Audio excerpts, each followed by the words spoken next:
Welcome to a special episode of More Than Dice.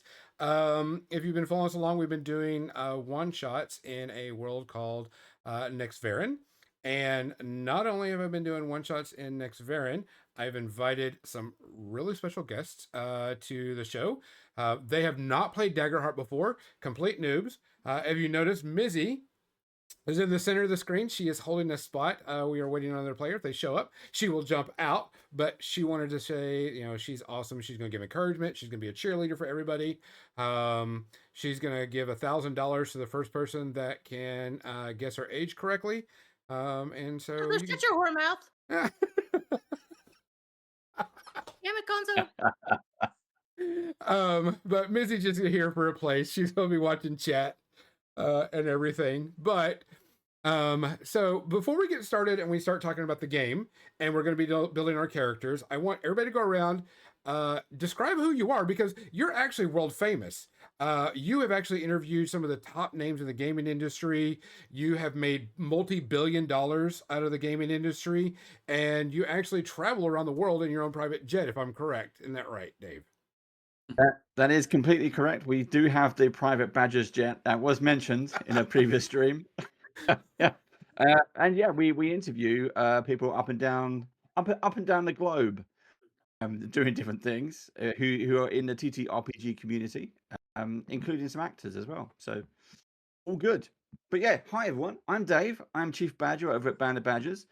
As I said, we are a TTRPG Creators Network, and we're based in the UK. We're British. Sorry about that. And yeah, we talk RPG with anyone who wants to play. We roll dice with a lot of people. If you want to just go around Over to you, and Steve. pass it on to the next person. Go on, Steve. Right, because I'm not watching Twitch, so in the box I'm in the bottom. So I'm Steve, also from Band of Badgers, and basically I do whatever Dave tells me to. Occasionally, when he lets me out of my box, I get to DM our Haven games, where I have a wonderful table of players. Otherwise, it is chauffeuring Dave round, flying the jet, doing the editing, doing the programming, make sure things don't break. I'm basically, I think, looking at the relationship here, Dave's Mitzi.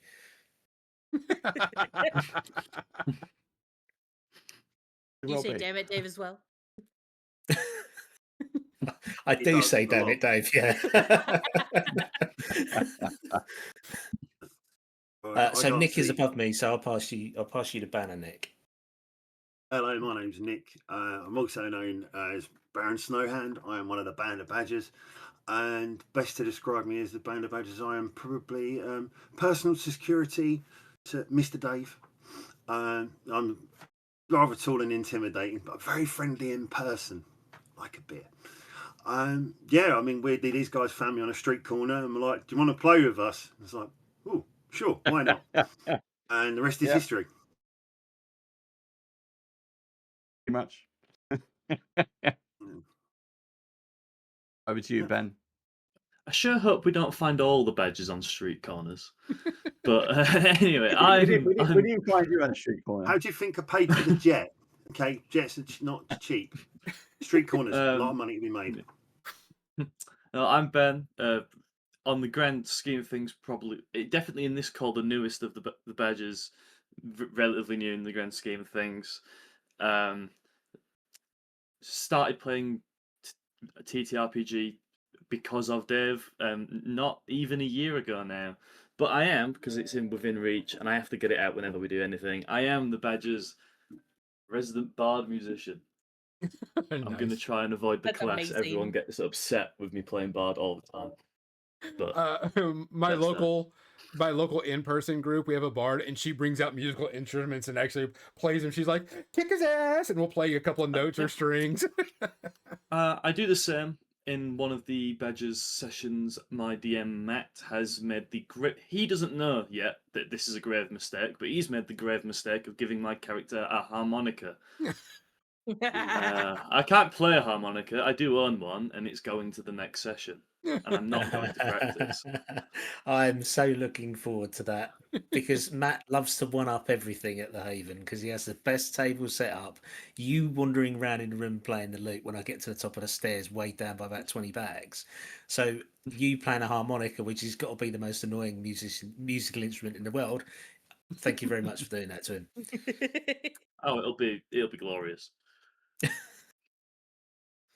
All right. So Unfortunately, he won't be there at Christmas Haven. Not We'll yeah. have So, to, well, everyone. 2026 Haven.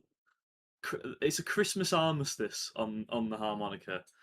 But in the new year when he's back, the harmonica will be there to haunt his return. So we got connected through a mutual friend, and the first thing I said, I checked y'all out and looked y'all up, and I was like, I've got to get y'all on to do a one shot of Daggerheart because we have a lot of friends that love Daggerheart. Missy keeps on telling me that I'm an emotional damage GM, and y'all are all old school role players. There will be no Roll20 maps. This will all be Mind Eye Theater. We will use Roll20 so everybody can see your dice rolls. But there's not going to be a map. It's all going to be descriptive, role playing, and if I make you cry by the end of the session, I have done my job. And if I didn't, at least you say "damn it, Gonzo" at least once through the session. So just a quick overview of what the game is going to be. This is in the Next Varen universe, which is a universe I've created. It is and the best way to do it, it is a combination of Cthulhu meets Ravenloft. There's only about 4 hours of daylight. Everything else it's dark. There are no good gods in this world. The gods of good have left beyond mysterious reasons. Even though there are seraphs, people are finding out why is a seraph, channeling a god. They don't know where their god powers are coming from or abilities. They're not sure if it's the evil gods that are in there or if it's a good god that's broken through again. Things that happen in the game. It is completely spooky, evil. It is Eldritch meets, gothic horror. Y'all are going to be playing in what is called the Bloodleaf Woods. The Bloodleaf Woods is an area that is completely covered, that when you get in, that, of course, blood pours from the trees, drips from the trees. The ground actually feels like flesh because it is actually a living womb, and there is an Eldritch god living inside of the crust of the planet. There is a church that was birthed onto the surface where they believe this god is trying to break through, and as your merry band of heroes, you have to try to stop this birth. The full story is online. You may go and check it out. We have it on our Facebook page. You can check out anything you want on that. And if you want the link, we can always share it out. Anybody can read it. It is pretty graphic in its description. I've actually had to remove some stuff because some people said it was too much. But hey, that's just what it is. This is a world that I like. This is not a grimdark. This is just a dark, oh shit world. People don't live very long in it. And eventually there will be a full campaign because your characters are actually the prequel to the entire world. So when you are done with this, your story will actually carry over to the next story in the next game. And same thing, nice. The characters from the first story will actually carry over into your story, and you will get to meet the characters from the previous story. And so type thing. So before we get started or do anything, how many people have played Daggerheart in here? Nobody. How many people have read the Daggerheart rules? This really is our first dabble Daggerheart. Good. Yeah. I mean, you know what Daggerheart is. You probably know the history of the story type thing. Yep.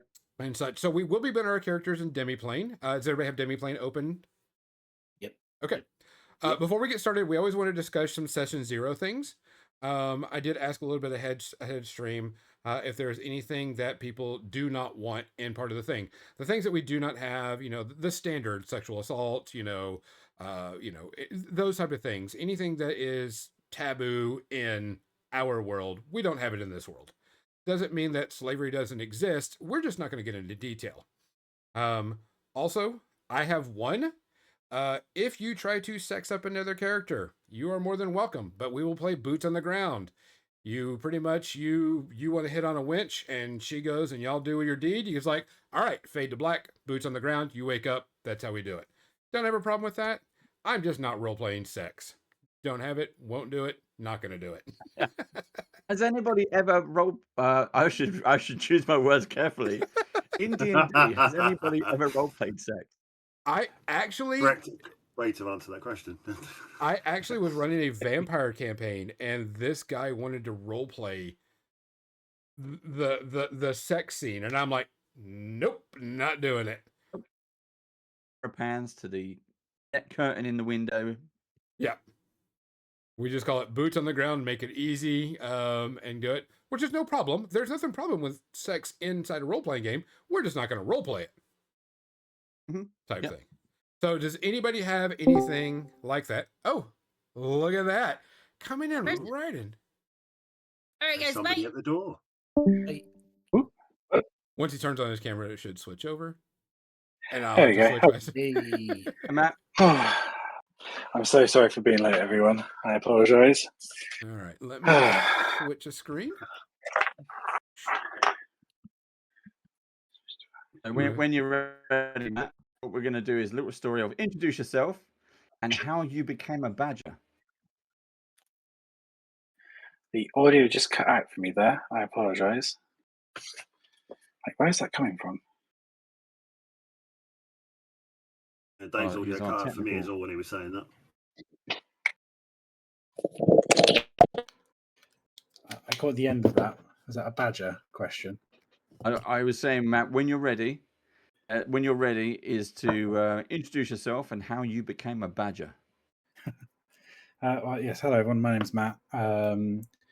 A writer on No Short Rests. I became a badger at Dragon Meet following Dragon Meet when after we met you at the convention and you invited us onto your Christmas party stream. And then I've been tagging along ever since at various conventions and group chats and desperately trying to find people to play Magic the Gathering with that are not my wife. Is she very good? She has an unbeatable deck, and I despise it, and I despise getting her into it in the first place. Only myself to blame. It'll be fun, sweetie. Hey. Yes. This will bring us closer together. Oh. Okay. We were just going over the story of Next Varen and how, and any type of session 0 things, like if there's anything that you don't want in the game besides, the obvious standard things of, taboo subject within the world. So, for example, Mizzy cannot stand the thought of insects crawling under her skin, so that's a taboo one that I don't bring in for that point. She doesn't care if it happens to anybody else, just not to her. So, does anybody have anything on that? Nope. Y'all fucked up. Because no, it's gonna be fun. Y'all are gonna have a blast. Matt, do you have Demiplane open up so you can create your character sheet? I'm just opening that now. Okay. I did have a play around of it previously. I'm gonna turn you down just a little bit. No big deal.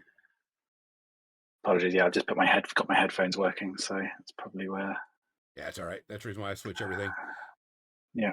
I've been doing this streaming thing for about 743 years, so I'm pretty good at getting things done quickly. So, all right. So, playing in this world, everybody's got it on the getting started screen. You don't have to worry about a character name now if you don't want to. Not a big deal. You can put a placeholder. If you want to put your pronouns in, you can. You can wait until later. You may choose your level, which will be level 3. The campaign frame is not in here because there's going to be a dedicated one. But what's going to be interesting about all of this is I will tell you what happens in the campaign frame. So in this world, if you get hit by an eldritch creature and you take severe damage or higher, you gain a point. And if you gain too many points, your character will be lost to the eldritch world and will be gone for good. Also, if you have eldritch points on your body and you die, you immediately be turned into an eldritch horror and attack the party.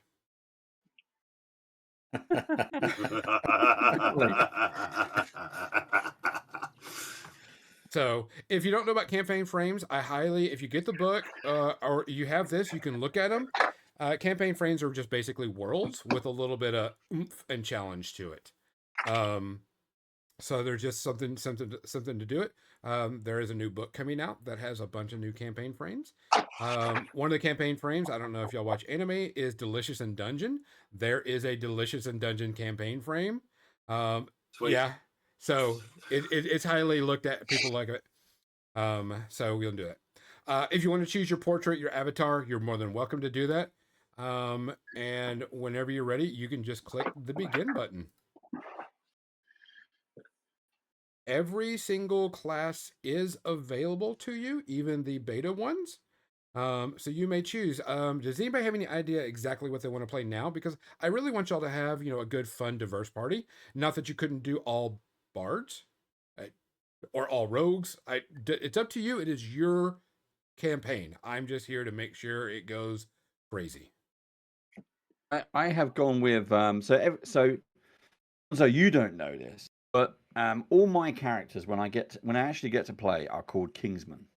Mm-hmm. So and every couple of years I change the character. So I've been wizard, I've been ranger, I've been everything. More recently, I'm an orc fighter bounty hunter. So when I've come to Daggerheart, that is what that's what I've created. I've created Kingsman, who is a big badass bounty hunter. He's blue-skinned orc, fairly unique, and I've chosen Guardian. Okay, Guardian is a great class. All of these classes are really good. Just some of them sing to your heart a lot more, but Guardian's really, really you'll enjoy Guardian. Anybody else? I was thinking about. Sorry, go on, Nick. No, go on after you, Steve. I was thinking about Brawler. Okay, that is one of the classes that is in testing. So just FYI, whenever it goes live, it'll be a little bit different. Brawler, a great class. If you like a monk and you like to punch and kick things, you're gonna enjoy the shit out of this.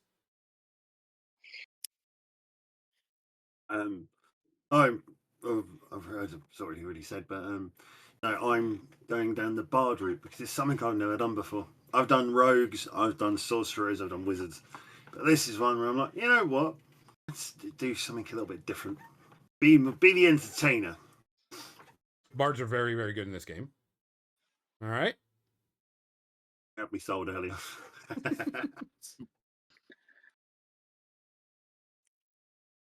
Next. Well, my loot over here is not going to come through on Discord, so I'm going to avoid Bard for once. I play it too often in D&D. However, my first D&D experience was within 20 minutes making a wizard because I thought that would be the healing class because I was told the party needed a healer.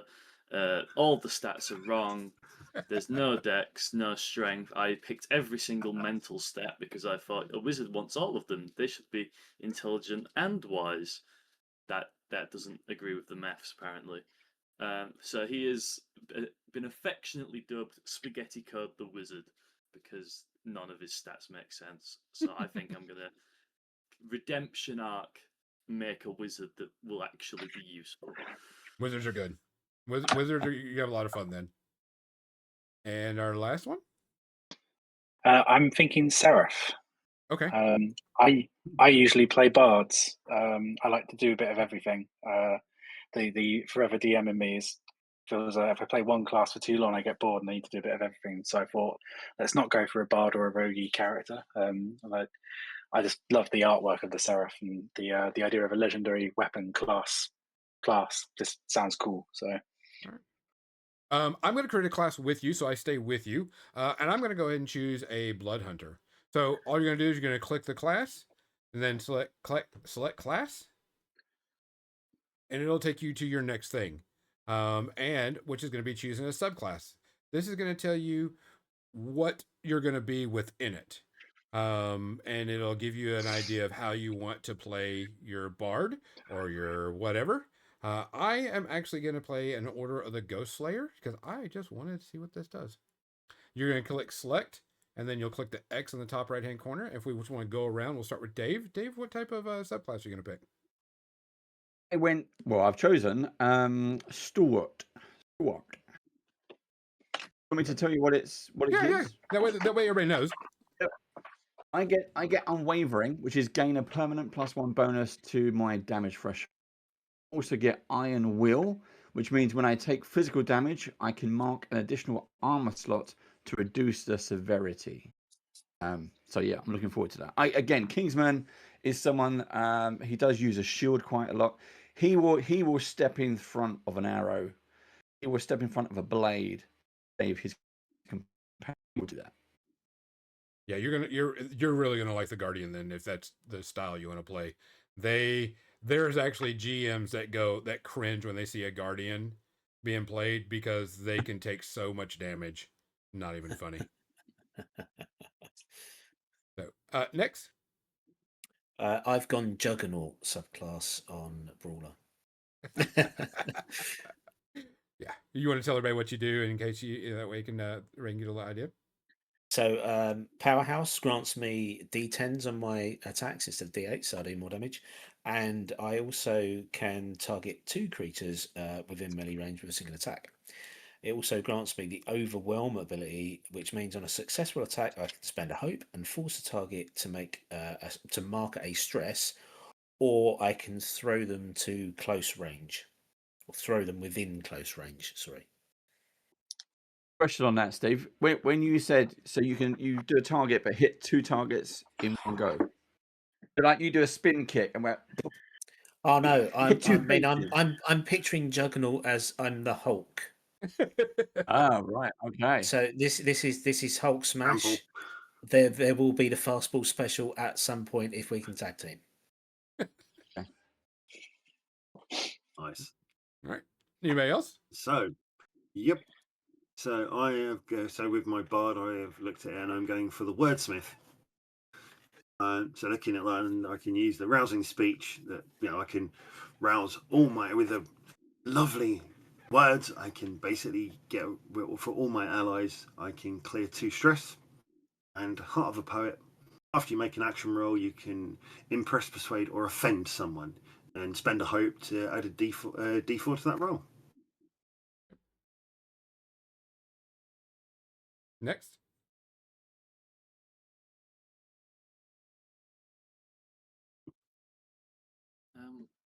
I think I've gonna go with School of War because I'm taking the Pokemon approach of if the spell doesn't do damage, what's the point? The best way to learn any magic system is to avoid any of the buffs and debuffs, even though they're always better. So that gives me Battle Mage, which gives me an additional hit point slot, and Face Your Fear, which I'm sure will make more sense when I play, which is when I succeed with fear on an attack roll, I deal an extra 1d10 magic damage. Okay. So let's go and talk about that. When you're rolling to attack, you roll 2d12 damage, or when you cast a spell, you're rolling 2d12. One's going to be your hope die, one's going to be your fear die. If you roll with fear, I gain a fear, and it would switch over to my turn. So, which is, that's how I get my action of my NPCs. So whenever you roll with fear, instead of doing the normal, you get that ability. So it's actually not a bad thing if you roll with fear at times. Good to know. Next. So I'm going to be going for Divine Wielder. So specialist trait is strength. So I get a spirit weapon. So when you have an equipped weapon with a range of melee or very close, it can fly from your hand to attack an adversary within close range and then return to you. So definitely liking the sound of that and being able to keep the weapon close You can mark a stressed target, an additional adversary, within range with the same attack roll, which again sounds like a good thing to have. And sparing touch. My Seraph is definitely going to be. I'm imagining divine smugness is going to be his core character trait. So once per long rest, I can touch a creature and clear 2 hit points or 2 stress from them, as long as they appreciate the holy goodness from me. Yep. If you've noticed that you've been talking about this, you do spend stress on a lot of different things, and you will spend hope. Stress is a stat that can be raised when your characters level up, which you'll find out. You notice that there's a lot of things that say if I spend stress, I can hit more characters, more creatures. All goes into play style. Also, if you notice, there is no dedicated healer class. Even the best healer in the game is a druid, and they're not a healing class. He also did mention short rest and long rest. Whenever we get to a short and long rest, there'll be an option on your character sheet to choose that, and it'll give you abilities to do. And that's something you'll have to work on. We'll do that in game. But one of the core rules is you can take 3 long rests before you have to take 3 short rests before you take a long rest. So if you do a fourth short rest, it has to be a long rest. All right, we're going to go ahead and switch to set your stats. If you go ahead and click on it and go ahead and get ready for it, you'll notice that it gives you a suggested traits. If you click that on, it automatically puts your traits in there, and it gives you the most optimal stats for your characters. So you don't have to worry about it. It'll just give you your best possible. Now, if you want to switch them around, your +2 will go to your class, your stat to what your class uses. So, agility, strength, whatever, you'll have that. You want to switch it around? You're more than welcome to. It is not set in stone, so don't worry about it. If you before we start at the one shot, you're like, hey, I want to switch this stuff around. You're more than welcome to, but this is just to do it and get it quick and easy out of the way. Then what's going to be next? Is anybody choosing anything different, or I got any questions on that before we move on? No, not really. Okay. So next thing is choose your starting weapons. It will tell you what you suggest to take. Doesn't necessarily mean you have to take it. The one thing that you have to do in this game is if you're planning on doing dual wielding. Dual wielding does not allow you to attack twice in the turn. Most of the things that if you're using an offhand weapon will give you a bonus damage to your main hand weapon. That is one of the core mechanics of the game. Doesn't mean you can't choose. For example, my bard uses a rapier and a whip. The whip is more of a finesse weapon that lets me strike and do things differently. And the rapier is, of course, my standard attack. You can choose anything you want. On that, I've selected as my primary weapon a broadsword.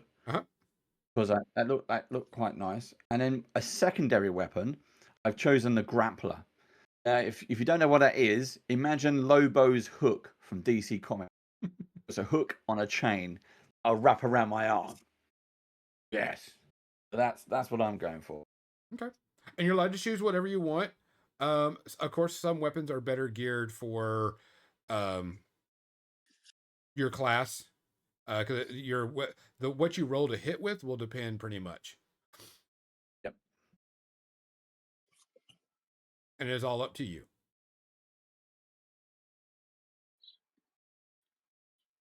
Yeah, primary and secondary. Of course, if you choose a primary 2-handed weapon, you'll use a 2-handed.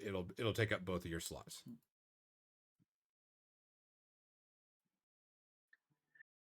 I'm very tempted to go greatsword. Just feels right. How great is the great? Oh, it's great. Are we talking? Is this a big sword, or is this like a manga anime big sword? Is this a berserk sword, or is it for all my anime fans out there? Final Fantasy Cloud Sword. Which is actually right there in wooden version. Oh, you got it. Yeah. There you go. Is it one of them? Is it one of them? Yeah, we have a semi-local artist. He creates things out of wood, and that is a cloud sword made out of wood. Don't think it'll be quite that big. Definitely I select I think a regular regular greatsword, very nice, but not too ostentatious. Some of the weapons do have additional traits on it if you go back and look. Like if someone were to choose the returning sword or returning blade, I think it's on the second sheet. There are two. Yeah, like returning blade feature when this weapon is thrown within its range, it appears in your hand immediately after the attack. So it can actually, you can throw it, hit somebody within close range, comes back to your hand immediately. Rapier, you can attack with rapier, and you can mark a stress to attack to target another creature within range. And if you've noticed, since you have like somebody takes quarterstaff, it is a melee weapon. But if you were to look down at where is it? There's another staff. There's a dual staff, isn't there? Short staff? Yeah, dual staff. Dual staff is actually a ranged weapon. Ooh.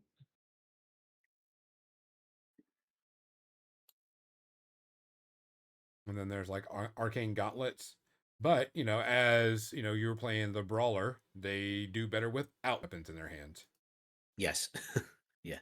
Well, I've chosen what it suggested, which was a quarterstaff, and Yeah. I've chosen a small dagger as secondary, but I'm fully intending to go with fists. Yeah, you're intending to punch someone in the face. Yeah. All right. Does anybody have any questions on weapons? Nope. All right. So next thing you do is Nope. you're going to choose your starting armor. If you click on it, there is a suggested one, and this determines how much damage you can take. So if we look at it, and we're just going to look at leather armor as a base, it has a base 6, 13, and a base score 3. So your threshold, those two numbers, is what it takes to do 2 points of damage or 3 points of damage. So if and just example, the leather armor is a 6-13. If I do 5 points of damage to you, you take 1 hit point. If I do 6 to 12, you take 2 hit points. 13 and over, you take 3. But the base score, which is a 3, you spend an armor slot and it reduces it by 1 level. So if I were to do 3 hit points of damage to you and you spend an armor slot, it drops it down into 2 hit points. The Guardian Stalwart gets to do a lot of other things and drops it down where they can actually drop down from severe to 0 if they do it correctly. Yeah, you are a tanking bitch. Yeah, I'm going to enjoy that. And if you notice, like if you go to Gambison, it gives you +1 to your evasion. Your evasion is what I have to do to hit you. I have to roll your evasion or higher. Full plate armor, you get minus your evasion and minus your agility. Chainmail, minus your evasion. But, you get a higher score or higher base threshold. So it is up to you. I prefer Gambison armor because I like the +1 evasion over everything. But this could change because you are level 3 and you can get cool little armor. You could get magical armor.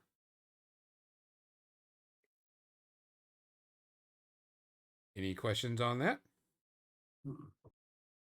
None from me. All right. Next is going to be starting inventory. You get a torch, soft of rope, 50 foot of rope, basic supplies, and a handful of gold. Gold is not counted by like individual coins. It's a handful. So a handful could be, I was only going to take, a handful of gold to stay the night in a tavern. That's how the money system has worked in here. When you get more handfuls, the more you can spend, etc., etc. You would choose between a minor health potion or a minor stamina potion. Of course, a minor health potion heals up hit points. Stamina cures up stress. And then the other two are role-playing things that are based on your character. And that's up to you. And I want everybody to tell me what they're going to be taking. We can give Dave first, make him tell us. I have taken a secret key. Okay.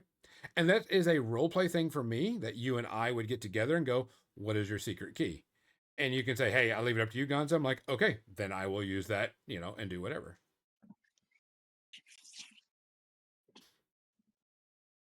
I have taken hand wraps from a mentor. Okay. I have taken the romance novel. Okay. We're gonna be panning to that net curtain. A Boots lot, on the a ground. lot. Boots on the ground. Boots on the ground already. I've opted for the book you're trying to translate. I am going for a bundle of offerings. Yes. And so I will use these either story wise or bring it into it. If you're like, I'm not gonna Gonzo, go and have fun, I'll go have fun with it. Give you a prime example, the witch can take a talking skull. And so I get to play an NPC of a talking skull that just chatters along and gives hell. So there's that. Nice. Next is going to be take your domain deck cards. This is how you make your character you. So your brawler, Captain Mizzy did put this in the chat. Brawlers really don't wear armor because you can take an ability called Bare Bones, which you're type thing. So this is something where you do. You click that, and you get to choose 2 of these. And you can look at anything, whatever you need. Click on it. It'll tell you what it is, how to do it, so on and so forth. And you're allowed to take 2. If you have questions on it, you're more than welcome to ask. I, as a blood hunter, I am going to take Whirlwind and Blood Spike. I, as I said before, I'm willing to step in front of an arrow for people. So I have taken I am your shield, which literally means that when an ally within very close range would take damage, mark a stress, and in the way. Yep. And I love that. So I'm happy to do that. And then the other thing, I also took Whirlwind. And that allows me to, when I make a successful attack against a target within very close range, I spend a hope, use that attack against all other targets within close range. So if I am surrounded, I am taking them down with me. That's it. I will die fighting. Whirlwind's fun. You do have to spend a hope, but yeah, who cares? Yeah, I'm happy with that. Yep. And I'm going to say this as well because the artwork is great. So they've got the little cards included in Demiplane. The artwork is fantastic. It's beautiful. Yeah, when you buy the book and you buy the set, you'll get all these cards also. Yeah. I'm very excited to be using them. Like I've been wanting to use these for ages. Yeah, all my players, so a lot of people that I play in game with are very new to role playing, and the cards were immediately a yes. They love the cards. It was easy reference. They didn't have to go to small print on a character sheet. They love it. All right. Cool. Who wants to go next? You missed it. You missed it, Ross, because at the beginning we were talking about You've cut out. You cut out there. We heard nothing. It's because I stepped back from the mic. I said it's on my Christmas list. It's there. Right, I unsurprisingly picked Bare Bones, which gives me a base armor of 3 plus my strength score, which is the same as leather. That gives you a base score of 3. And then I've also gone for Deft Maneuvers. Now, Deft Maneuvers allows me to mark a stress and sprint anywhere within far range without making an agility roll. So again, thinking of the Hulk, I'm just charging through anything. So to let you know what happens, you pretty much spend a stress and you go up to far range, which is actually a decent amount of distance. The kicker about it is if you don't have the ability, if you want to go outside of close range, you have to make an agility roll. If you fail that agility roll, you stop immediately and it becomes my turn. You spend that stress and you're just like, you get where you want, no problem. I was remembering back to what you were telling us before we came on stream, which was play all of your abilities without making a roll first. So that's what I was looking at. Yep, and that's what you should. All right, who wants to go next? Yeah, sure. So with my domain deck, I have chosen for my bard the Book of Typha, which gives me Wild Flame, basically I can make melee against 3 adversaries in melee range. To do 2d6 fire damage as flames erupt from my hands, which is weird because earlier when I mentioned to you about my idea of a bard lighting his hand on fire to light someone's cigarette, so I found the perfect thing for that. Might be a bit of overkill. It also gives him magic hand. I can conjure a magical hand, same size and strength as my own, within far range. So when he's screamed off and run to the other side of the map, I can literally just give him a little tap on the back of the head to turn him around and bring him back the other way. And also Mysterious Mist, which basically allows me, it's a spellcast roll that allows me to cast temporary thick fog that gathers in a stationary area very close, obscures areas and everything in it. It's basically giving me an idea of I'm hiding. I like this idea. And the other card that I went for was Inspirational Words.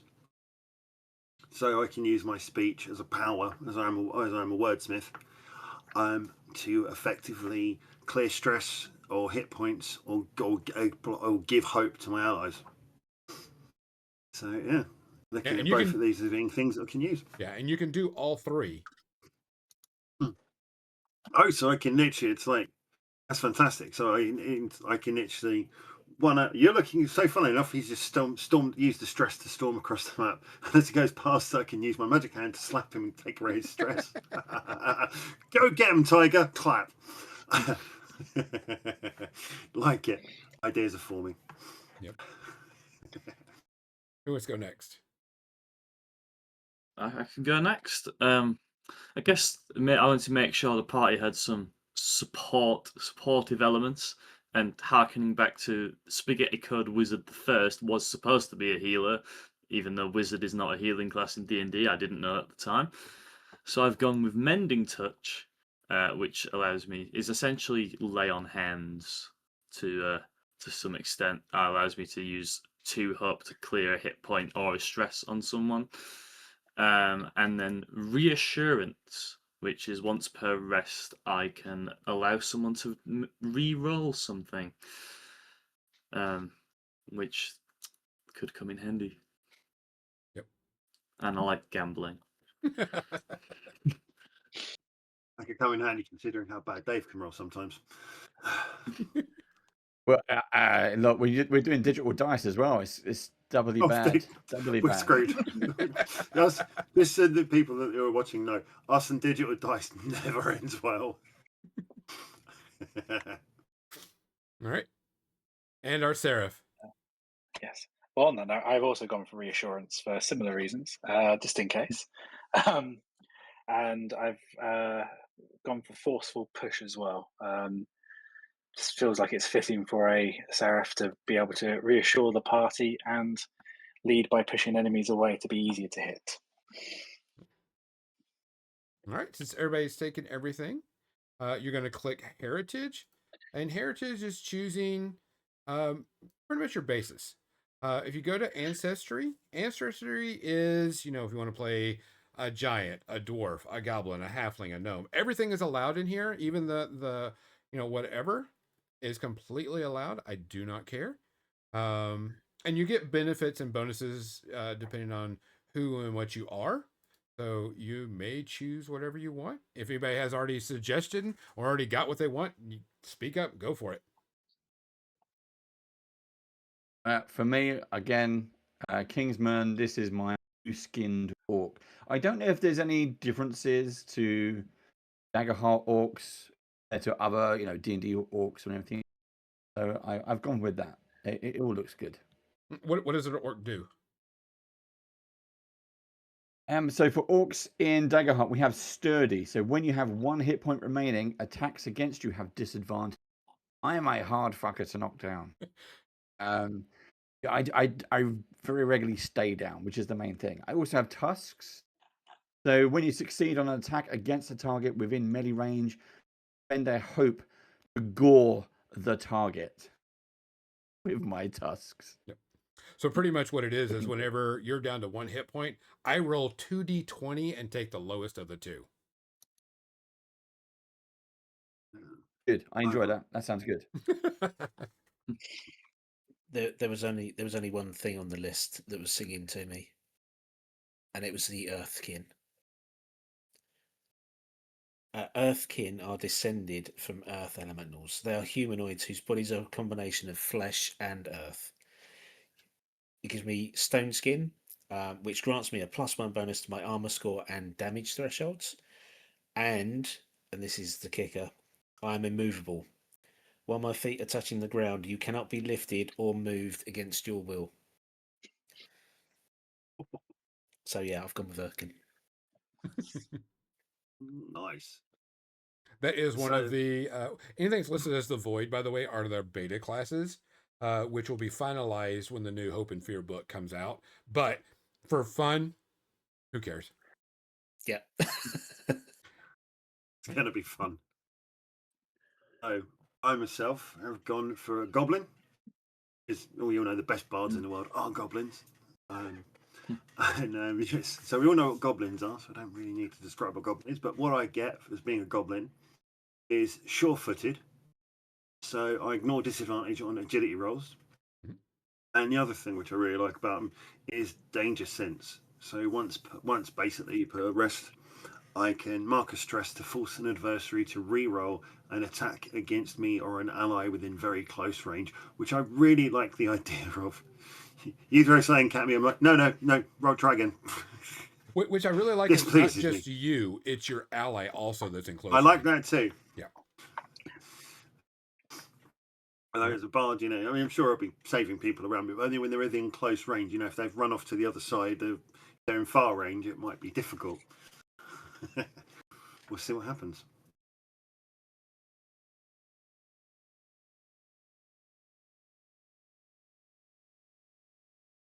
In the spirit of recreating Spaghetti Code the Wizard the First, I've gone with an elf, as that's what Spaghetti Code the Wizard the First is. And that gives me a quick reaction, which is mark a stress to gain advantage on a reaction roll. And Celestial Trance, which is during a rest, you can drop into a trance to choose an additional downtime move. Which is going to play very, very key in this. When you do a downtime, which is taking the rest, you only get to choose 2 things, when then you get to choose extra. So, and our Seraph. I'm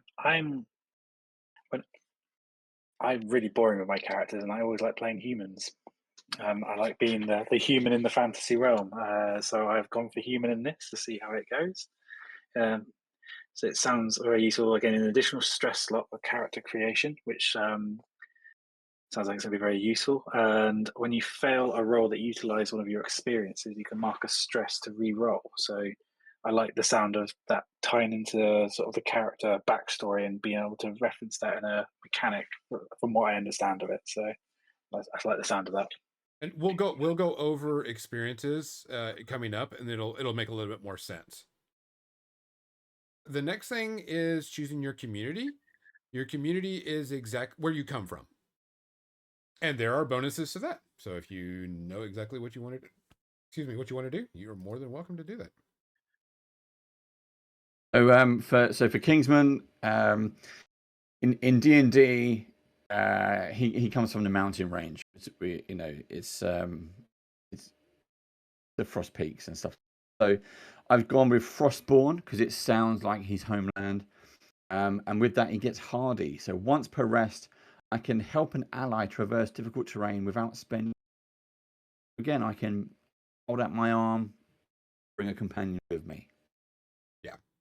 Because typically, if you want to help your allies, you have to spend a hope to give them advantage. And you can go, oh, we're climbing over this cliff or something like that, and he's about to fall. I'm going to give instead of spending a hope, you can reach over and, help him. Just pick him up. Yep.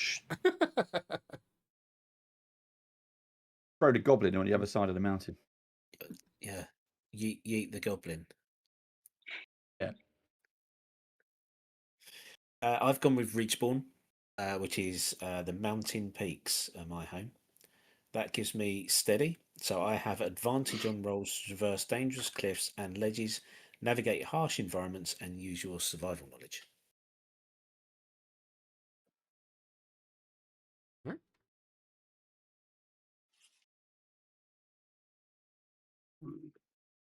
I have been. I myself been umming and ahhing over this, and funnily enough, weirdly, a bit like Dave, funnily enough, I'd also looked at Frostborn. And that's because there is a bit of a link to other characters that I've played whose their origins all come from the mountains of the other goblins. So yeah, I do like, and also do like the hardy that once arrested can help an ally traverse difficult terrain without spending hope.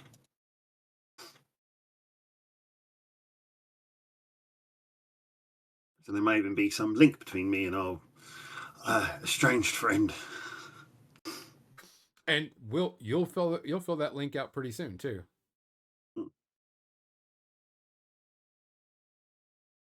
Wizard and Seraph? I've gone with Wonderborn, which is basically nomadic tribes, and with that I get the nomadic pack. So this is add a nomadic pack to your inventory. Once per session, you can spend a hope to reach into this pack and pull out a mundane item that's useful to your situation. A bag of many things, so to speak. I think that could be really funny. So that's the only reason I've chose that, as opposed to anything else. It just sounds amusing. We had someone pull out a crowbar in one of my game sessions. Like, we need a crowbar. Reached in, pulled out a crowbar. Here you go. I will say, the moment you said that, my first thought was, pulls out a harmonica. That's an excellent idea. Next, Sarah? I was also considering Frostborn, mostly because I'm currently replaying God of War Ragnarok, so I'm really in that frame of mind. So, but I will actually go with Warborn. Both fit with kind of the idea of the character. So, Warborn has a brave face, which I think fits in with the idea of this divine smug Sarah. So once per session, when an attack would cause you to mark a stress, you can spend a hope instead. So that fits nicely, I think. We're going to go skip over transformations and everything, but we're going to go and click experiences. So experiences, you can choose your description of your character. That's fine. You can do that off screen, so you don't have to worry about it, or you don't even have to do it. The next thing is you got your background questions. I want you to think about these. Don't fill these out yet, but I want you to go to choose your experience. Choose your experience is a very unique mechanic within Daggerheart. And what it is whatever your experience is, you spend a hope and you get plus whatever that number is to your die roll. So, and experiences can be very generic, as in Karn Artist, Pirate, anything you do that's piratey, Scholar, Thief, you can spend that. Or you can be, really, really detailed, where it could be like cartography. Or you can make it like a phrase where, one of the things I have is I won't let you down. This is a very good one for like a guardian. I won't let you down, so I'm gonna jump in front of you and strike you with my sword. I'm gonna spend a hope to get a +2 to my die roll. And you get to choose 2 of these. And it could be descriptive, and you can make it any way you want, or you could just make it as a skill. But to activate it, you have to spend a hope, and you get that plus to your die roll. Captain Mibby says one of her favorites is Never Gonna Give You Up, and of course she starts singing. Yep. And they're going to love that one. And so you just type in there what it is. If you have questions or whatever, if you want to, talk it out with me, let me know. Otherwise, just go for it.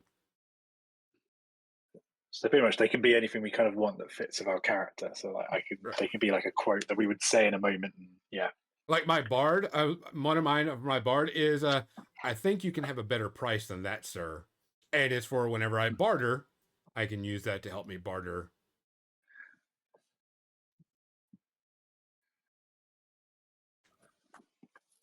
So I've got an idea. So my first one is Bounty Hunter. Okay. Because that's how I see him doing it. Kind of like downtime, he'll get that kind of wanted poster, and he'll track someone down, that kind of thing. But the second one, and I don't know if this makes any sense, but Kingsman talks like a bit of a governor from London. So he's like, "Oi, you, no."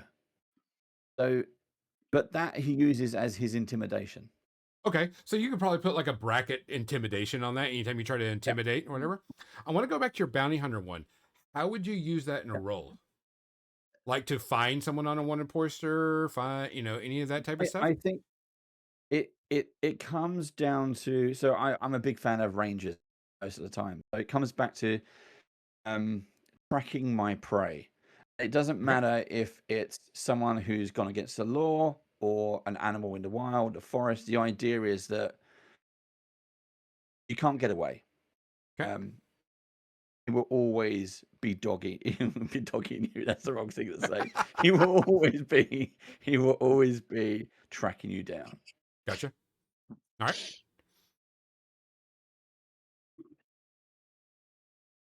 Yeah. No, so just off the top of my head for this, we think about experiences of something like that's sort of triggering. I just wrote down goblin what ?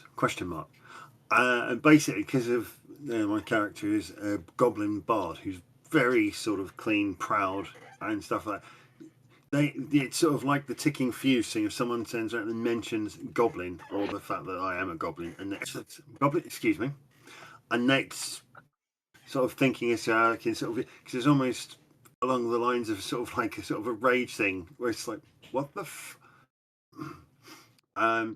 but obviously as they're a bard and they're a little bit more finessed, instead of being grab hammer and smash, more in sort of they have magic to their abilities, and I'm now trying to think of how I can use that to my advantage to just basically, I mean, how even if it's just to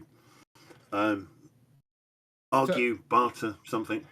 So if someone kind of puts you down because you're a goblin and kind of looks snotty it's on the you. instant reaction to sort of like almost thinking to sort of like pull out a dagger and just make them rethink ever asking that question. Which you could use that as an intimidation, but it would have to be referenced back to, oh, you're a little pipsqueak piece of shit. What are you doing here? I, scraped the, heel, off of my boot with you because you're a goblin. You're like, listen here, motherfucker. And that's when you can, Because it would be more, excuse me, sir, a piece of shit on your boot. And then basically it'll be a moment of there's a dagger stuck up their nose, and if you smell the tip of this dagger, you might notice it doesn't smell of shit, but you will in a second with no effing nose. Yeah, it's that kind of to sort of intimidate the hell out of someone.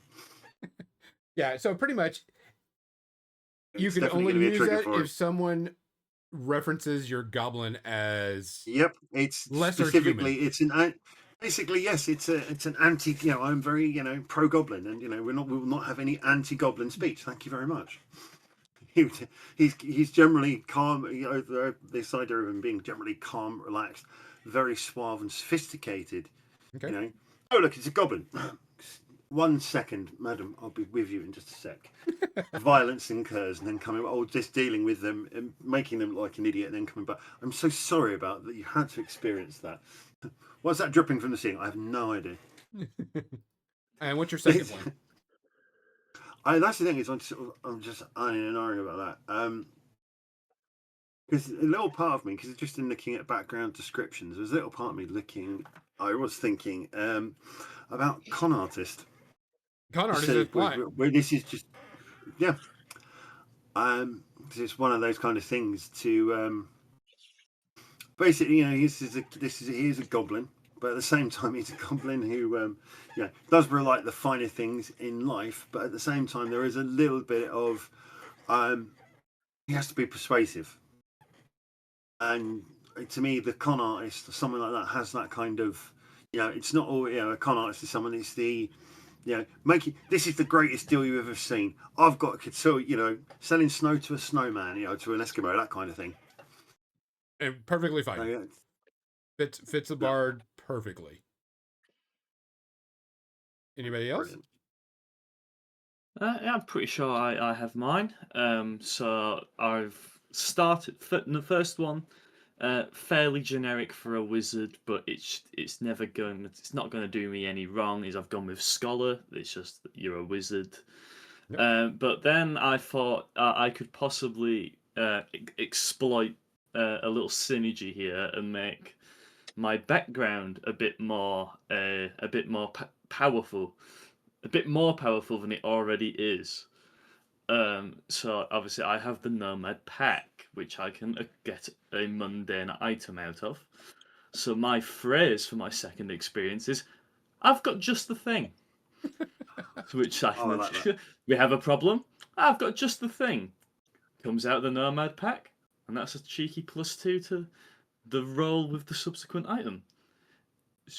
If that all makes sense. Yeah, no, I could see that. You were like, hey, we need a crowbar to break open this door. I got that item, and you pull out the crowbar and you use a crowbar, and you could say, and it can actually do with not only just what you pull out of the pack, but anything.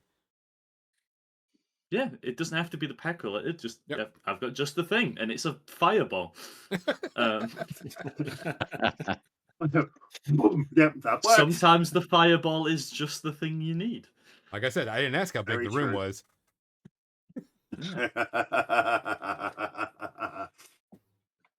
Brawler and Seraph, what do you got? I've got 2 phrases written down, but if you want to go first, Matt, if you're ready. Yeah, I'm still pondering the second one. My first one, I've kind of gone for sort of a rallying call from confidence of stand your ground, fate is with us. I feel like that's sort of in those key moments of battle when leadership is required, I will dutifully fill that role. Even if I'm not necessarily the best one to do so, I feel like I am. I'm just trying to work on a second experience. Just kind of reading through and kind of figuring it out of how I want to play the character, really. Do you want me to jump in with mine? Please, yes, please. No problem. So I've written down 2 phrases, and I'll try and explain what I mean behind them. So the first one I've written down is, "You're going to regret that." So when I get hit, I do that sort of thing where I wipe that trickle of blood from the corner of my mouth, look down on whoever I'm fighting, and just say that phrase, "You're going to regret that," and then wind up the massive haymaker. Okay. And then the second one I wrote down was "Calm before the storm." So because he's a brawler, so monk kind of vibes, although I've gone with a juggernaut subclass. Is just that moment of pause as battle starts, where you take in the whole scene before you. So we could try. So the way we could do that is if someone tries to intimidate you into a fight or try to goad you, you can go, hold on a second. Okay, now I'm going to kick your ass. Yeah. Type attitude. Yeah. Yeah, so you can kind of use that as a resistance to being goaded or taunted or something of that nature. I could do that. Yep. Hold on a second. Glug, glug, glug. Finish his pint. Yep. I'm ready. Very much so. Matt, did you figure out your next one? So I guess again it ties into the sort of the background you sent of the world we're playing in. So I don't know how deep into that we're going yet or not. Deep as you want to go. Yeah. So I love the idea of the slumbering gods watching over us. Yep. And I want to play this Seraph as someone who's very aware that whichever divine sort of being behind him is up there and is not actually watching him. So, or something along those lines of kind of whether he's kind of searching for his God among the stars or if he's kind of trying to hide from his God among the stars. I don't know, but I want to come up with something to do with that. So that's why I'm trying to rack my brains at the moment of tie into You this could kind of do being who's watching the Watchers. yeah. That way, it could give you, if you're talking about the lore of the gods or any background knowledge of the Eldritch demons that are watching, you could use that as a bonus. How does that sound? That's perfect. Thank you. No problem. Everybody's got that. You can go to the next thing, which is called Create Connections. This right here is one of my favorite parts of Daggerheart because you will start out as a party. Even if you were starting out at level 1, you will all know each other automatically because you already have connection with each other. The connections don't always have to be good. The connections can be bad or troublemakers. Prime example, one of the thief connections is because what you're going to do is you're going to ask certain players in the group this question, and they're going to give you an answer, and you're going to put it in there. One of them, my players was playing a bard and was like, or playing a rogue, and they were like, "What did we do to get in trouble to get us kicked out of the town?" The player goes, "We went to the brothel and had way too much fun, and we caused a lot of havoc." And they had a whole story behind it of why they got kicked out of town. Is because these two players were whoring it up and they got in problems. So this creates a story connection between you and that individual character. And it doesn't have to be a good connection. It's just a connection that binds you together in some way, form, or fashion. So there's 3 questions.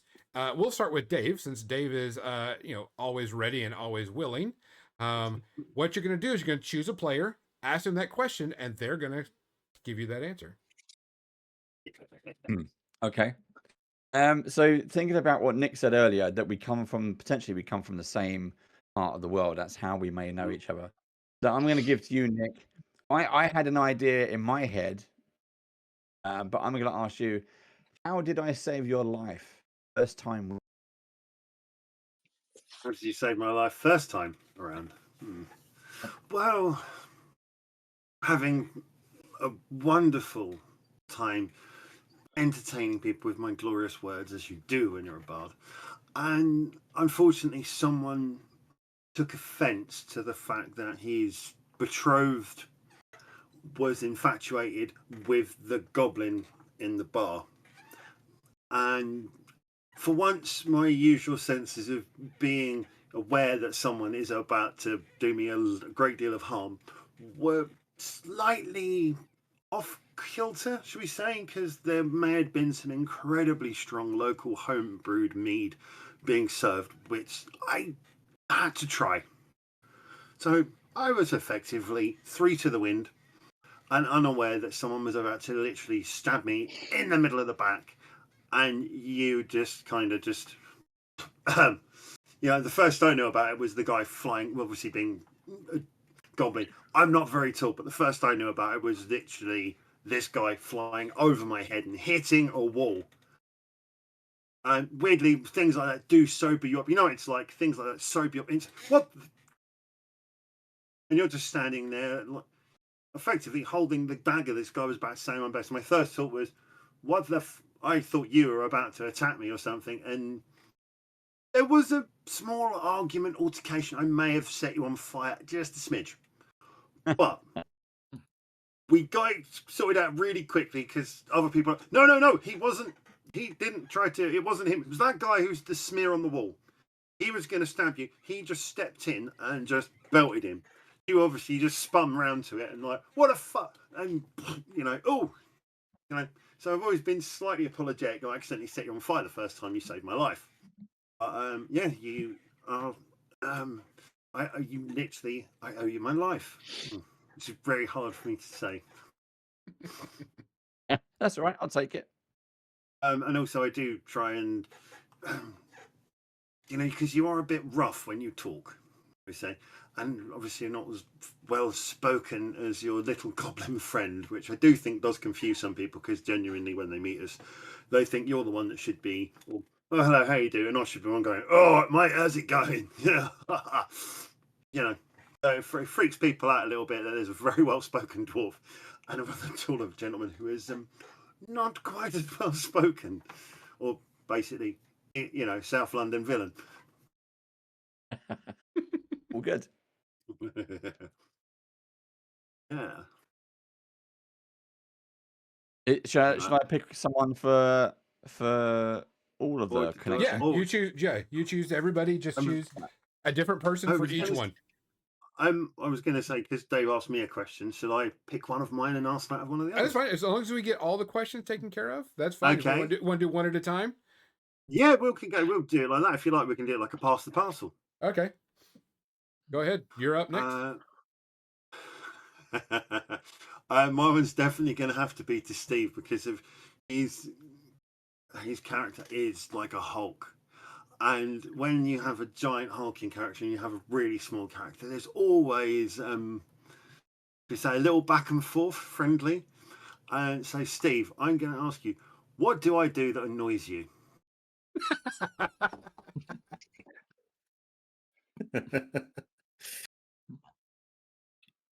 I'm an Earth King. I'm calm. I'm stubborn. I am that immovable object. You're You are a goblin, so you are the irresistible force. So irresistible force, me immovable object. I like a challenge. That's what you do that annoys me. All right, and if you answer a question, so you go next. Right, so I'm going to ask Ben's wizard, what is the one thing that we are both afraid of? Spaghetti. Oh, No, I'm sorry. no. To be fair, that is quite a. To make it more interesting, given the world that it's going to be in, spaghetti-shaped things. I'm thinking like tendrils, spaghetti monsters, if you will, because that has the possibility of occurring, other than just a bowl of spaghetti is a bit more mundane. So like tentacles or tentacles. That's the word I was looking for. Tentacles. Yeah. That's a great word. I love tentacles. You could have screwed us over here, Ben. It'll be funny. It will. It'll be funny. Yeah, It'll be funny. We're We're going to going die, into- but it'll be funny. it's Y'all going are to be fucked. woods. Tentacles. Oh, great. The one shot. Encounter Nothing to number worry one. about. It's the Eldritch Horror. Welcome to the Eldritch Horror Woods. Yay! No eldritch monster has ever had tentacles. It's never Ever. happened. Ever. It's never happened.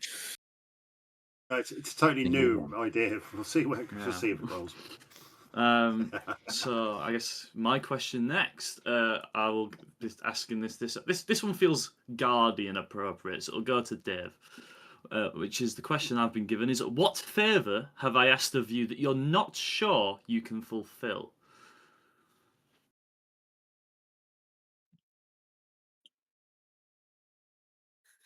I'm going to keep that one nice and simple. You've asked me to find someone. There is a personal connection to you and someone else. And you've asked me to find them. And for whatever reason, I can't find them for you.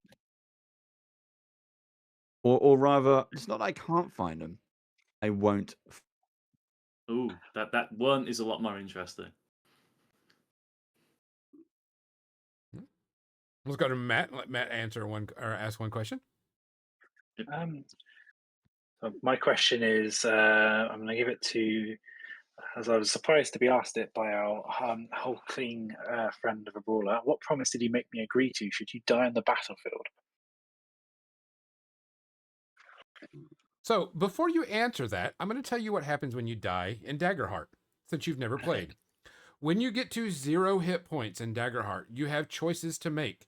You can A, go unconscious, and that's it. B, you can decide, I'm going to try to kill this person, and you get one action, and it automatically crits, maximum damage, but then you die. Or you can choose the third option, and you can take your hope and fear die and roll it. If your hope die is higher than your fear die, you heal up, get your stress out, and you come up as a rejuvenated, second wind type ability. And you get to continue on with max hit points, max stress taken care of, and you're just going at it. Or if your fear die rolls higher than your hope die, you just die. So there's a gamble. Ooh. If the second one though, if you do, it's all out. You crit, but then you die. Can the party still bring you back? Can they heal you, resurrect you, or something? There is no resurrection in this world. Oh, okay. There's necromancy, but no resurrection. That's not the same thing. That's not the same Close thing. enough. Close enough. So, with that being said, that's how Daggerheart handles death. You have a choice when you die of how your character is handled. You can just go unconscious and hope for, your friends will win and help you out and heal you, or go out with a bang and, get one final attack, then you die, or you can tempt fate. So, now you can go and answer that question. Okay, so as Earthkin, I'm a mixture of like flesh and rock. So there are parts of my body that are obsidian. I've asked you to take a piece of that obsidian from my body, carve it into the hilt of a sword, and when Kingsman is least unsuspecting, to place me in the pommel of his weapon. Oh, That's really Right. sweet. Now we're going to go back to But it Dave, ha- and you can ask your second question. But has that happened yet? Is my following question. Has it happened yet, or is that to be done? To be done. Well, I'm still here, so He ain't dead yet. He wants Okay. that sword upgrade. To our wizard. He needs to do more damage. That's what it is. Well, to our wizard. What small gift did you give me that you noticed that I always carry with me?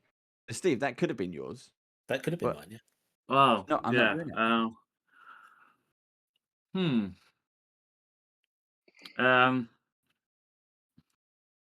No, I gave him a very ornate magnifying glass for doing his bounty hunting and tracking from my Wizarding archives.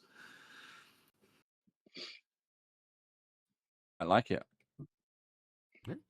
We'll just, Ben, go ahead and take it since you... Yep. I'm going to go to the Seraph with what weird hobby or strange fascination do we both share? So you now get to decide a core personality trait of my character. And I'm completely on board with this system.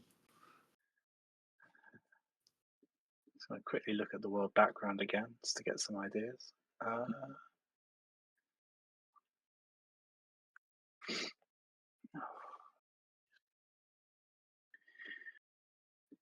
We like to spend time listening to the whispers in the world, trying to figure out if they're the dead and what they're saying.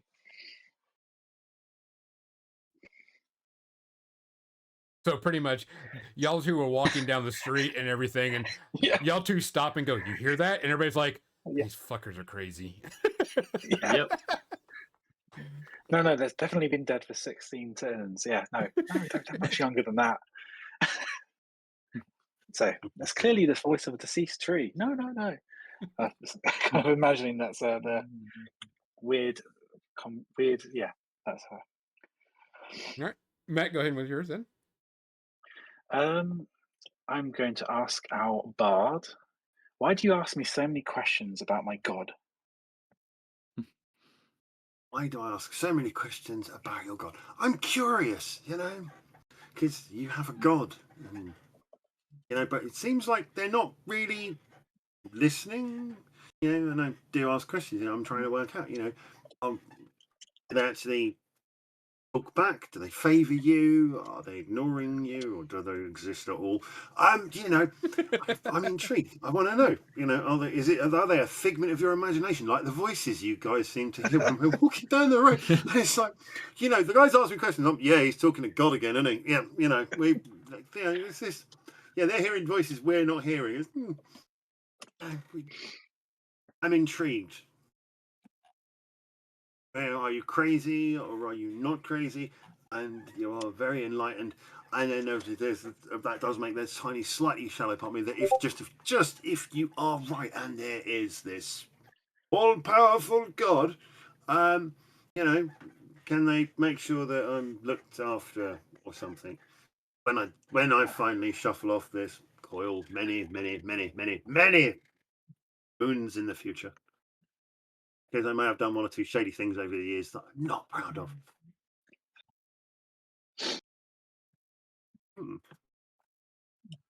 Yeah. Right then.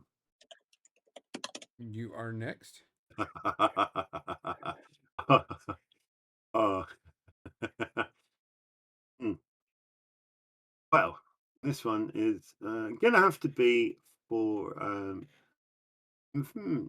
in fact, this is actually a question. Yes, this would be a question for our wizard.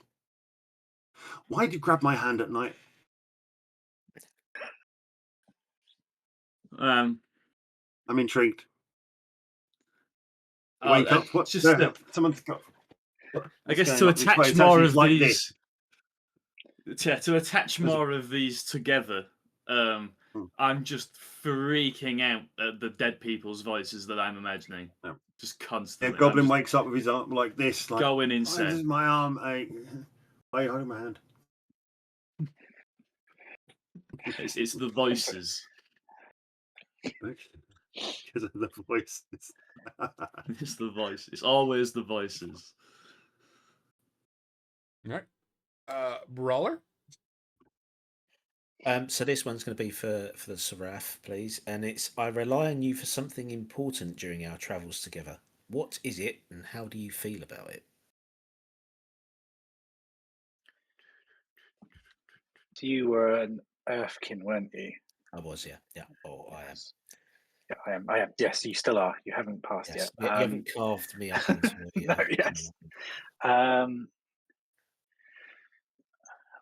don't know if this is how you want to play it or not, maybe, but traveling this world and sort of all the things that are afflicting your mind, you worry that you might stop and forget to keep going. You might give in to your sort of inner sort of desire to become a true rock, a true part of the earth, and you rely on me to remind you to keep going and to wake up each day and just to check in and make sure that you're still with us.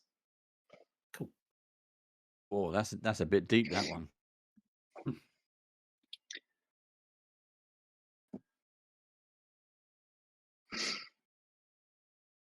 All right. So everybody's got 2 answered so far. So we're going on a third. Seraph, go Yep. in with your third one. Do you mind if I ask, are these randomized? Are these always the same for every class, or are they kind Yes. of randomized? They're the same for every yeah. class. Has the same questions. Nice. It's a really cool idea. Like really nice. This is going to be to our guardian. You've told me to protect one member of our party above all others, even yourself. Who are they and why? Well, I like what you just said. The sentiment of what you just said, actually, to Steve's character. So, the brawler, protect them. It's the same thing. There is I feel it too. There is a darkness about them, and should they ever, they always have to keep moving forever forward. If they don't, if that one day they stop taking that step forward, like we have failed in our job to protect. Imagine that I feel like you've become Groot of the party. Yeah, I'm feeling that. Yeah. Still like a Hulk-like character. It's definitely the Hulk character. Like if you play the Lego Marvel games, it's the same character type. It makes sense. Yes, it is. Yes, a big character. I think that's also part of the reason why we've got the thing between us as well, where it's like almost the irritational rage of the goblin, where we kind of riff up, we play off each other, and it's just like, I'll squash you, get lost, rock. But it's kind of keeping you going. It's like my thing is I keep a little spark of just a tiny bit of goblin rage inside you that just keeps you going. So my third question then is also to, I'm going to put that back to Matt Seraph. This isn't a question, but has anyone noticed that in the artwork for Seraph it looks like Joe Manganiello? Does anyone else see that? Is it just me? Yes, it is. I'm going to have to go and look now. If you agree with me, put your comment comments below. Anyway, Matt Seraph, what lie have you told me about yourself that I absolutely believe?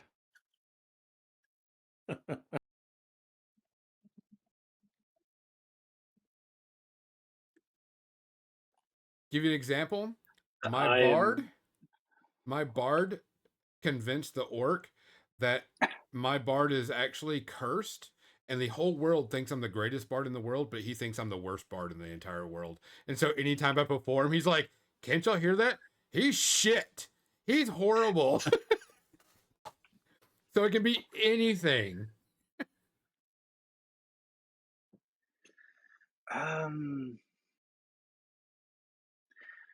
that I know all of your evil deeds, and I am judging you, and I will pass that on to the powers that be. Cool.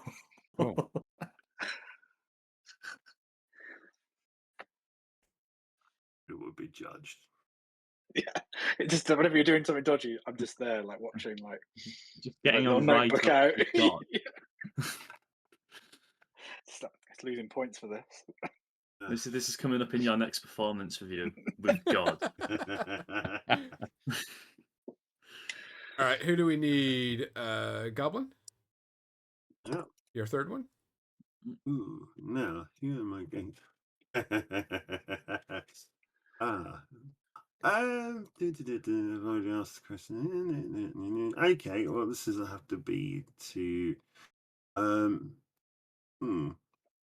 This is actually a tough one, and I'm thinking who's the best person to ask it. Actually, no, because this is one that I can, because I've had one back from that way, so I'll shoot one back towards our guardian Dave. And that is, what made you realise we were going to be such good friends? After I a set think on fire. after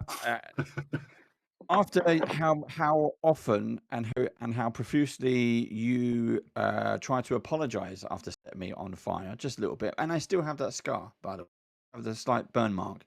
It hasn't faded. It hasn't got a. I think I bought you a drink.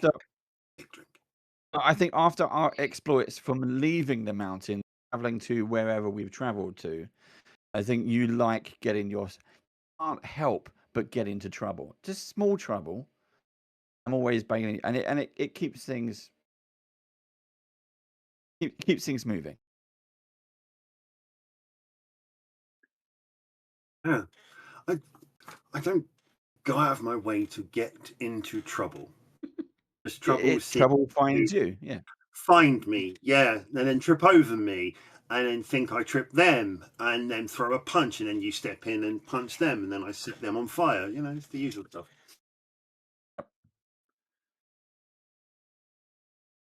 All right. Brawler? So my final question will be to the bard, and is: I still haven't forgiven you for something you said to me. What was it, and why did you say it? This is perfect for your big little riffing thing that you were trying to get going on. Now then, my brain is now going through some options, and it's like picking a good one. What would I say to a person that I thought was a rock? You know, it's You're dense. one of those. Yeah. I think it would have probably been something like, "Do you ever have any problems getting hard?" The bard in me just has to go there. Or if you ever had any complaints, because he's curious about anatomy. I'm a goblin, and I don't want to know the nitty gritty, or as literally would be grit me in this case. But no, Just written that on my characters. Erectile problems. No, I'm just asking the question. Have you ever had a problem with getting hard? Because you seem to get very, very angry and ragey, and then you're very, very hard. And it was a question of, do you ever have a problem getting hard? And others may see it in any way that they want. Obviously, I know exactly what I'm saying, as I'm a wordsmith. But at the same time, I will deny and play innocence. I have no idea what you're talking about. These are, I'm just wondering if you had problems getting strong and tough to fight off other people. Instantly whistles, smiling. I guess, Wizard, are you our last one? I believe so. I'm going to go to the serif of this one, which is, what secret about yourself have you entrusted only to me? As the two crazy voice people. What?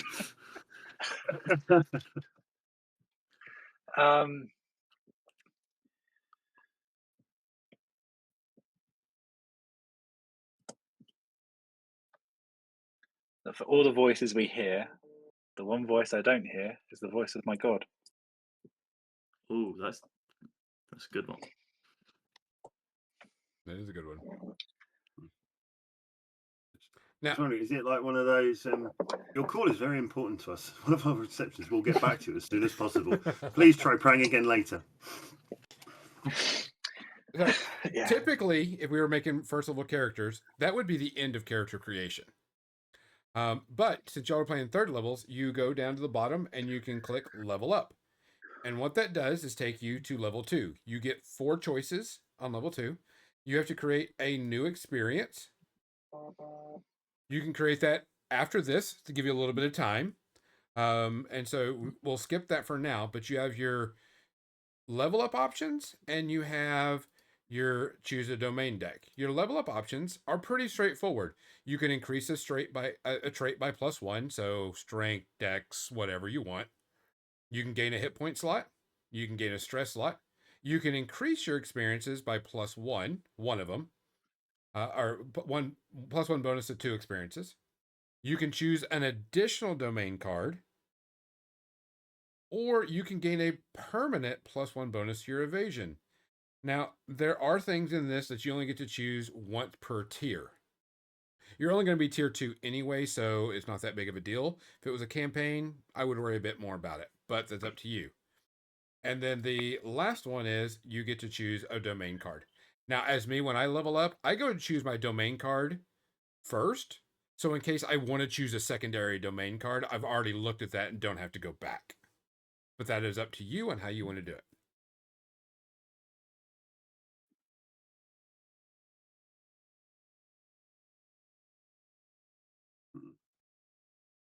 I'm just looking at their domain deck card. Yeah, and if you notice, you're at level 2 now. Prime example of how cool this is, I love the Soldier's Bond. Just part of Blade. Once per long rest, when you compliment someone or ask them about something they're good at, you both gain 3 hope, which is extremely powerful. But, For my domain, I've chosen not good enough. So not good enough. When you roll your damage dice, you can re-roll any 1s or 2s. good one.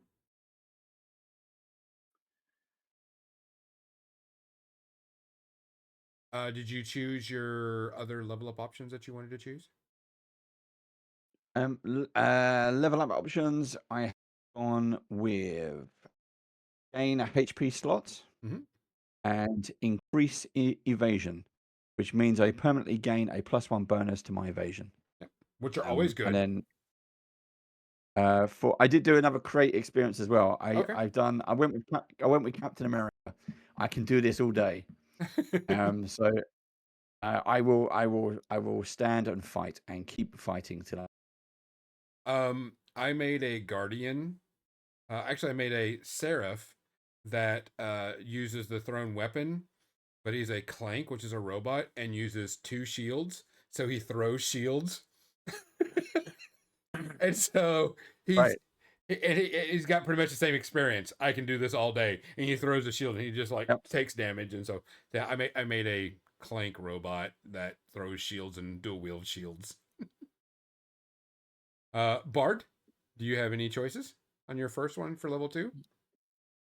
Yes. So what I did was for the domain card, I chose Troublemaker. So basically, weirdly my character seems to be rolling into this sort of role. So let's go with it.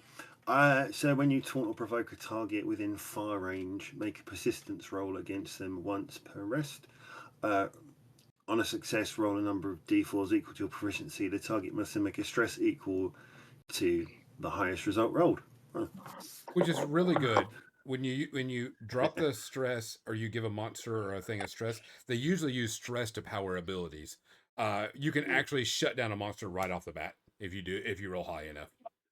That could be really handy. I'm getting the feeling, considering considering the description of what we're getting into. It'd be, oh, it's Cthulhu. Hold on, no, it's Cthulhu. Not right.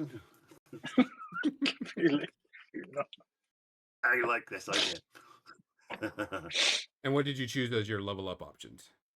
So at the moment I've chose increase evasion because funny, if I'm going to be a troublemaker, I'm got a funny feeling I'm going to need to be able to get away from things. Sometimes it may be members of my own party because I've said things about them being hard.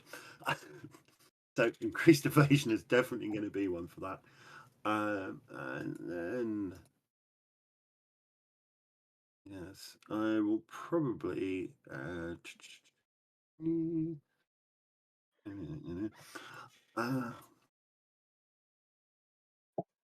right, yeah, just to do an increase of traits for my first one. So do an increase of traits and increased evasion.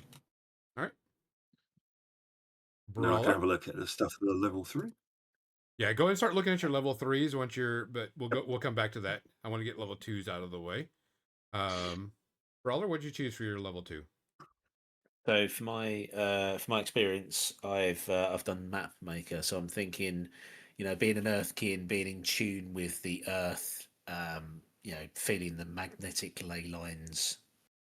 So I'd use that as a skill roll, if that's applicable. But map maker is what I've chosen as experience.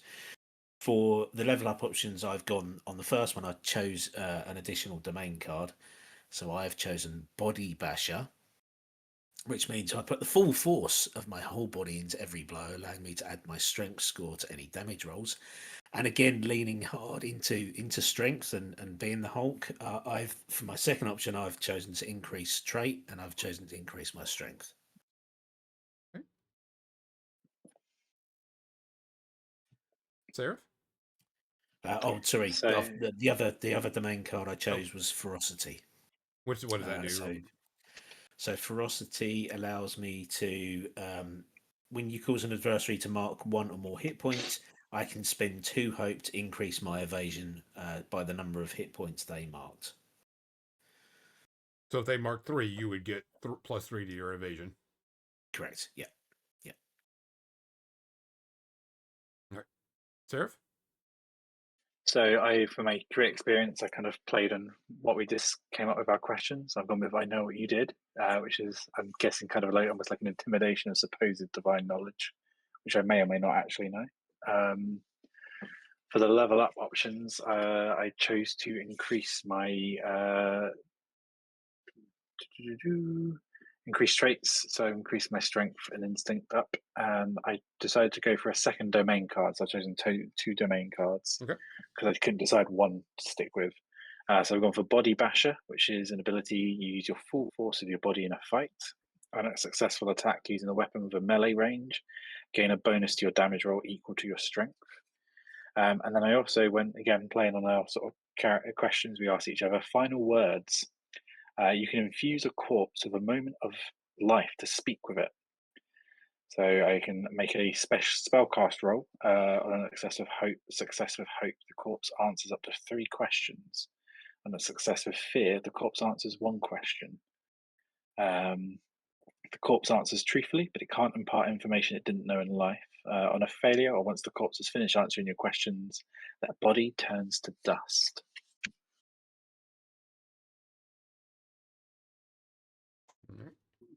And Wizard.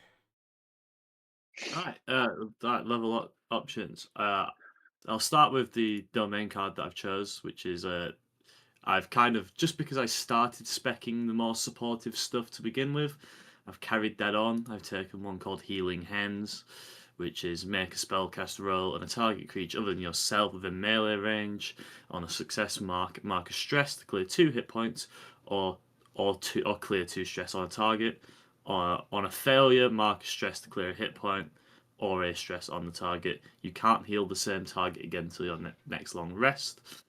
As for my actual level up options, to make that slightly better and to go with, I feel like a character that's hearing lots of voices all the time might be quite stressed. So I've given myself 2 more stress slots to have capacity for the voices. And because wizards tend to die very easily, I've taken the evasion increase.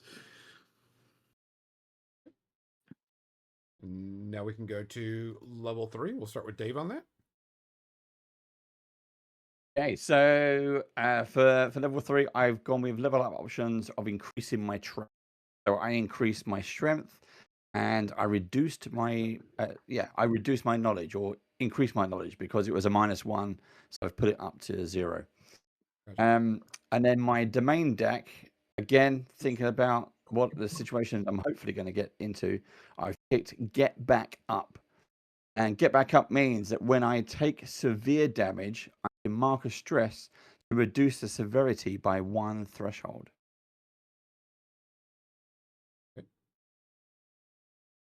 Goblin. So for level 3, what I have done is I actually chose to gain a stress slot, because I thought that might be improved, and also chose an extra domain card. So I'm going with 2 domain cards on the 3rd level. The first one is Otherworldly Shimmer. Basically, when people are up close and personal, I can make a spellcast roll against all the adversaries in front of me, and on a success, create an illusion of otherworldly colours and lights to temporarily enthrall them all. And if I succeed, they are enthralled and cannot use reactions, cannot take actions until they clear the condition. You give the GM a fear to make the enthralled target mark 1d4 stress once per target. And the other domain deck card that I've gone for is the Book of Noroi, which has 2 abilities to it. Mystic Tether. Make a spellcast roll against a target within far range. On a success, they're temporarily restrained and must mark a stress. If a target flying creature, it's grounded and temporarily restrains them. Which, considering that we're going through spooky ass woods, there's going to be things flying, and I don't want them flying anywhere near my face. Thank you very much. And the other thing I get from the Book of Noroi is Fireball, which is a very strange and magical thing, which I think none of us have ever heard of before. I bring with, but yes, a bard with the ability to fireball. This pleases me greatly. And as one of the things I do earlier on is another card which does it revolve around fire. This is just another one that's adding to that. So basically, goblin with flaming hands and fiery temper when people mention goblin. But yes, target was within very far range. Pretty much. So I pretty much think that means anything I can see, I can hurl my spear of fire towards. And for when I do it, all creatures, including those within very close range, must make a reaction roll. Oh, that's a premium. This is a serious fireball, because it's going to be everything in front of me is going to have to duck, take cover. Might be some interesting moments for that, I think. Apologies in advance if I accidentally set you on fire again, Dave. Or should I say Kingsman? This is hopefully something you're very aware of. Just used to, don't let the goblins stand behind you when there's flames. Brawler. So I've increased one of my traits. I've increased my insight by 1, and I've taken something called increased combo die. I don't actually know what that does. Okay. It just says it increases your combo die used for your combo strikes. So I will read up combo strikes when I finish character creation. So what we're going to do is, one thing that we did not go over is under class. And when you choose a subclass, there are descriptions that are under your class that says what you get extra. And so that was the one thing that was in there, is there was the your class has special abilities Okay. that you didn't Okay. get to see. We'll go back to that before we get done, and you'll be able to see that. And I'll show you how to get to that once we're done too. Seraph, what is your level up? I have increased my presence by 1 and knowledge by 1 in the increased traits bit, because knowledge was also minus. So just wanted to balance that out and just have a bit more presence. And I've chosen as my domain card Second Wind. Once per rest, when you succeed in an attack against an adversary, you can clear 3 stress or a hit point. And on a success with Hope, you also clear 3 stress or a hit point on an ally within close range of you. So that sounds like it's going to be very useful dealing with the Eldritch Horrors and the Whispers. Yeah. Can I ask you? So it is when we're sort of making attacks, do we choose that we want to use Hope? Is that kind of what that's saying, or is it like something that happens almost like a? No, you choose whether you use your hope or whatever you need to. Yeah. And wizard.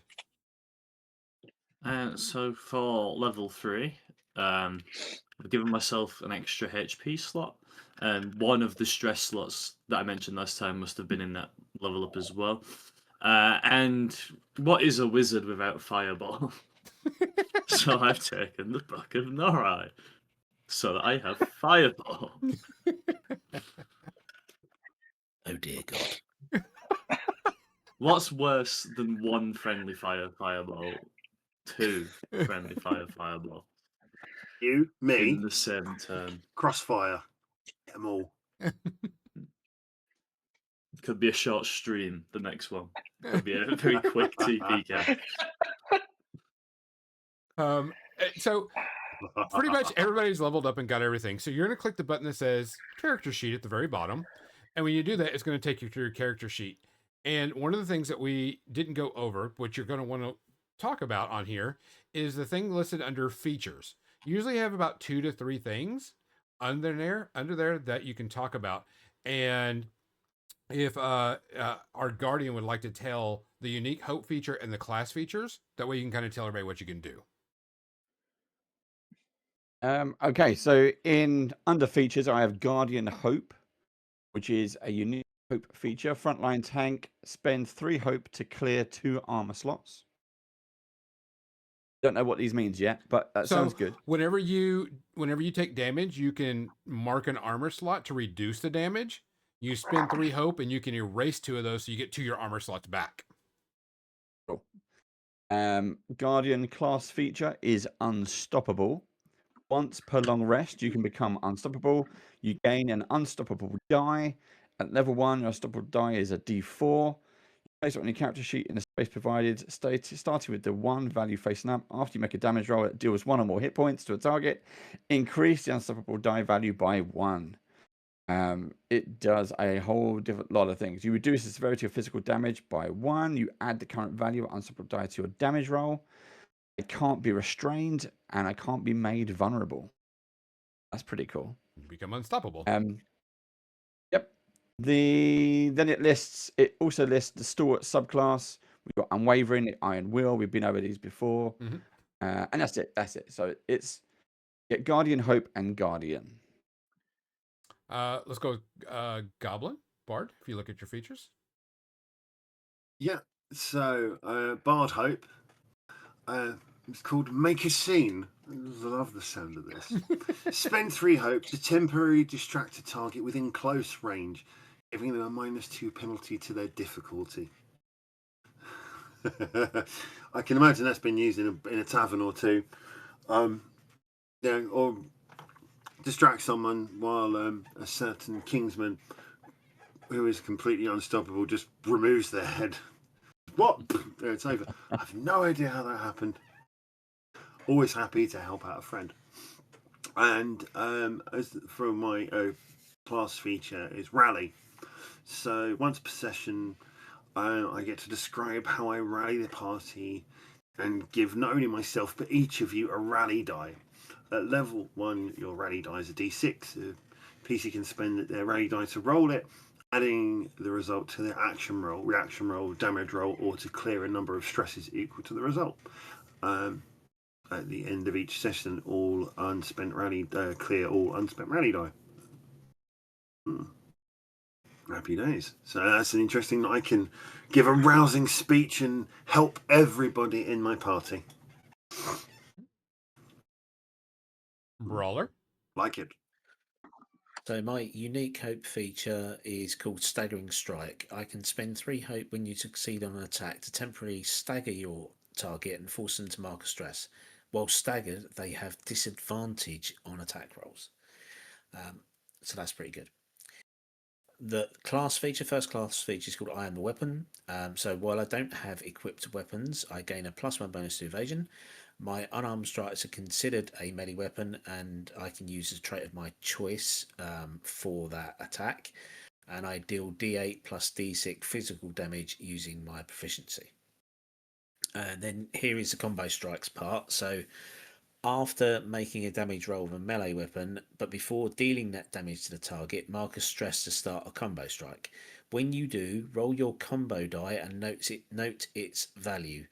Then roll your combo die again. If the value of the second roll is equal to or greater than your first roll, continue rolling until the latest combo die's roll is less than the roll that preceded it. Total all rolled values and add the amount to your weapon's damage. So that could be quite good for doing a lot of additional damage with a lot of pummeling attacks. Roll of 1 on that first one of those. Jesus. Yeah. Seraph.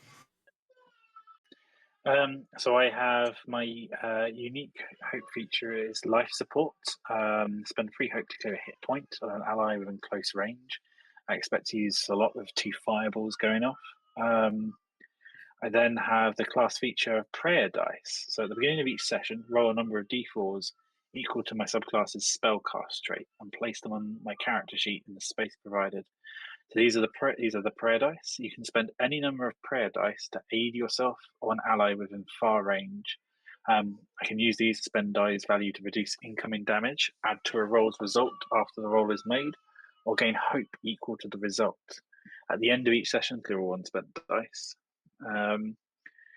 I've gone for the Divine Wielder subclass, so I have a spirit weapon. So when I'm wielding my greatsword, I can make it fly from my hands and attack a nearby enemy and have it return to me.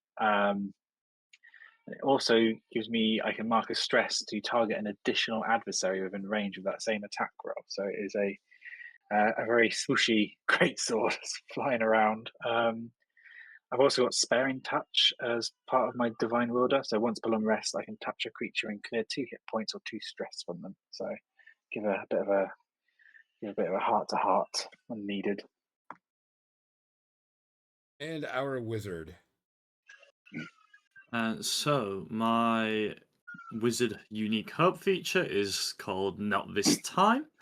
It's spend 3 hope to force an adversary within far range to re-roll an attack or damage roll. Then I have some wizard class features, which, as we're all D&D players, will be pretty familiar with prestidigitation. That is just something I have and can do. And another one called Strange Patterns, which is choose a number between 1 and 12. When you roll that number on a duality die, gain a hope or clear a stress, you can change this number whenever I take a long rest. So a nice little gambling mechanic. Guys, that is building your characters. We're going to do something a little bit off stream so I can show you on the character sheet. But your characters are built. We're ready to go. So next few weeks, we will. You can tweak your character a little bit, let you kind of fill it out. If you're like, hey, I think I like this a little bit more, you are more than welcome to change. But we're going to go ahead and go with the outro and see how everybody's going to be doing. So, for More Than Dice, I'm Gonzo. Give me your names and who you are. I'll shout out. It's Dave, Chief Badger at Band of Badgers. You can find us on YouTube at youtube.com/Band of Badgers, and you will find many people there. I'm Steve. I do what Dave says, drive him around, fly the jet, and sort most things out for him. Nick, I do what Dave says as well, and scare people that try and scare Mr. Dave. Escort them out the premises quietly via the back door. I'm Ben, resident Bard Badger, newest of the people here, but very welcoming group. Make sure to check them out. I'm Matt, also one of the newer badgers, and yeah, just excited to be here, really. All right, guys, as usual, please take care of yourself. Please look after each other and make sure you're checking in on your friends, especially the loud and obnoxious ones. Good night. I am right here.